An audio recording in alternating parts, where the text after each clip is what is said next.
Gemini, the year 2025 might be somewhat better for Gemini individuals. Thus, 2025 might out to be a better year than 2024. By March, Saturn expects to offer some unexpected assistance. After that, by exerting more effort, you can also produce positive outcomes. In other words, even though this year will need a lot of work, the outcomes could be considerably greater and fulfilling.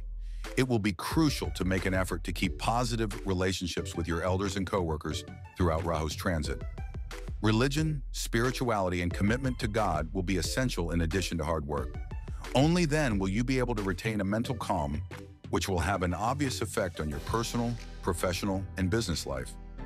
Distancing oneself from spirituality might sometimes make people feel more stressed mentally. Jupiter's transit will produce mediocre results through May, and then somewhat better outcomes after that.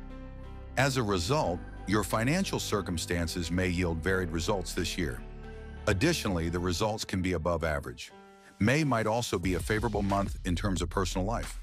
You will be able to get significantly better outcomes after May, whether it is in your marriage or in your romantic relationship. After May, students will likewise be able to achieve greater outcomes.